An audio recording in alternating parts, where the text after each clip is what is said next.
Let's go across to Shimla, and Ashwani joins us from there, and I also want to take our viewers through some of the scenarios that could unfold tomorrow and what you really need to look out for. So the X factors to look out for in the Himachal Pradesh elections. Factor number one is to do with the impact of BJP rebels. On more than 12 seats, you've got BJP rebels in the fray. Himachal Pradesh, again, a small state with relatively sparse population, and therefore, even if they take away a few hundred votes, it could impact the final outcome in a bipolar election. The second is, what really happens to women voters? Typically, in recent elections, we've seen women voters voting more for the BJP than for opposition parties. If that trend continues, then even if the Congress leads amongst men but trails in a bigger fashion amongst women, it could upset some of those exit polls that have been put out. Secondly, local issues, anti-incumbency against the state government, the chief minister, his ministers, the MLA, versus national issues, the image of Prime Minister Modi and his ability to take the BJP to power. And last, anger against the new pension scheme, which even the state government wanted to change, but because of directions from the central high command, they couldn't. But that's a big factor in a state where virtually every family has somebody in the government or in the services. Rajdeep, those are the key X factors which could determine how Himachal finally votes. My belief is the woman factor. You know, I've said this before, Narendra Modi tends to get the BJP to poll much higher among women than men. You can call it the Labharti factor, the beneficiaries of schemes like Ujjwala, Ayushman Bharat. Women seem to, in general, Bengal was an exception. Mamata Banerjee herself, a woman, has done several woman-centric schemes.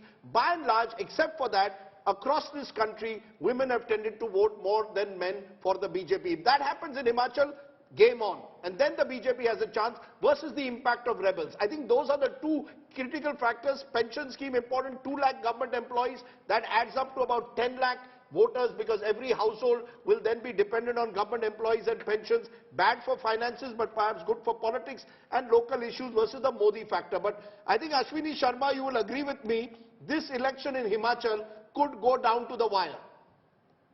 Yeah, Rajdeep, that's clear. And before I respond to your question, I will be telling that the weather tomorrow is predicted as snow and inclement weather, cloudy sky.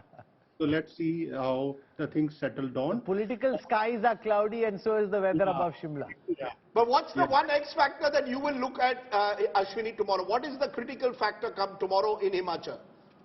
Rajdeep, one factor which you have also told that the women factor, even yesterday in my show, in your show, sorry. So I told that women voting 4.5% more than men will matter in the overall results. One. Right. Two, old pension scheme is a big issue in Himachal Pradesh because of the employees. Because we have 1,50,000 employees and equal number of pensioners, and if you multiply these numbers with the 3 family members, that the numbers goes high. Having said that, there's another thing that BJP is claiming that some of the employees sections are with them also. They are supporting the BJP, not that whole employee chunk is going to, right. And the other factor which is very important is the rebel, as been mentioned in the show. I have the list of at least 10 or 11 persons who are rebels, and they are going to cause a substantial damage to the BJP.